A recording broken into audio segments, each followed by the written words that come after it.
The Jolly Jellybean. Once upon a time in Candyland, there was a tiny jellybean named Jolly.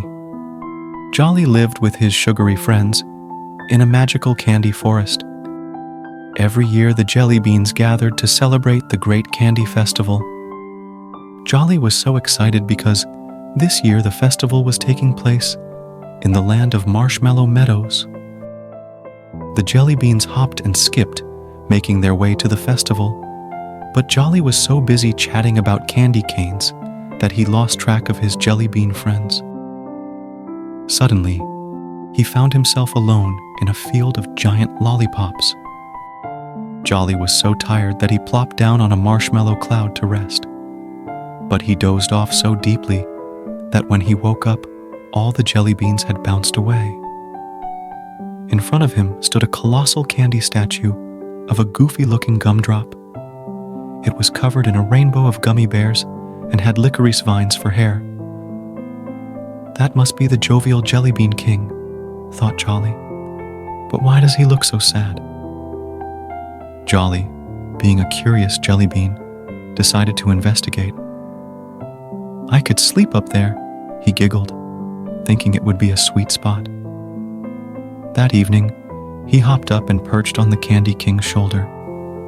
As he nestled in, a sticky drop of bubblegum splashed on him. That's peculiar, he thought, looking around for a cloud. But the sky was clear. Another drop landed on his sugary nose. I'm sticking around, Jolly chuckled. He looked up at the Candy King, and to his surprise, the gumdrop's face was covered in gooey tears. Hey, who are you? Asked Jolly. I am the Jovial Jellybean King, said a syrupy voice from above, because in my candy kingdom, I had laughter and joy. But now, from up here, I see the sweet and sticky troubles of my subjects, and it makes me sad. But you're the Jovial Jellybean King. Why the tears? Being high up, I notice things I never did before, and some things make me very sour, said the king. Oh, that's a bummer, sympathized Jolly. See that gingerbread house over there? Said the king. Yes, nodded Jolly. Well, a poor gingerbread family lives there. They work day and night baking cookies, and can barely enjoy the treats themselves, said the king. Oh, crumbs! That's not fair, said Jolly. Jolly Jellybean, be my helper for a day. My candy cane legs are stuck, and I can't move, pleaded the king. Jolly, with a heart as sweet as honey, agreed. I'll stay tonight and help tomorrow. Then, I'm rolling away. The next morning, the king greeted Jolly. Good morning, little friend. Did you sleep well?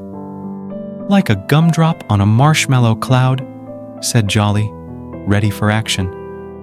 Can you pluck one of the gummy bears off my candy coat? I'll give it a whirl, answered Jolly. He hopped up, tugged a gummy bear, and wiggled it free. The king exclaimed, Marvelous! Now, take it to the gingerbread family's house and leave it where they'll find it. Jolly zoomed away and returned in a jiffy. Done and done, I left it on their gingerbread table. Wonderful, said the king. Now, spot the cotton candy vendor in the square? Yep, nodded Jolly. He's struggling, and a gummy bear would lift his spirits, instructed the king. Jolly grabbed another gummy bear and swiftly dropped it into the vendor's candy cart. The vendor's eyes widened with delight. By the sweetness of swirls, it's a gift from the candy heavens, exclaimed the vendor. The king continued, telling Jolly about the candy critters in need. Each time Jolly delivered a sweet treat, the king's face seemed a bit less sticky with sorrow. Finally, all the sugary gifts were gone, except for the jellybean coating and the licorice hair. One last thing, please, smiled the king. There's a candy hospital, and they're short on treats for the patients. Please peel off all my jellybean coating and take it along with the licorice, to the hospital. Jolly hopped to action, plucking jelly beans and licorice strands. Soon, there was a pile of colorful sweetness. He flew off to the hospital, squeezed through an open window, and left the candy for the patients. It took him a few trips, but he did it. Exhausted, he returned to the Candy King, nestled in, and was soon snoozing on a candy cloud. The next morning marked the beginning of his journey back to the Jellybean crew. "You've been the sweetest little helper," grinned the king. "What good are all the candy wonders when there are candies in need?" "Exactly. Well, time to bounce," said Jolly, waving. As he turned for one last look, the king had the biggest, jolliest smile on his face. And that's how Jolly knew he had turned the Jovial Jellybean King into the happiest candy monarch. The end, with a sprinkle of sweetness.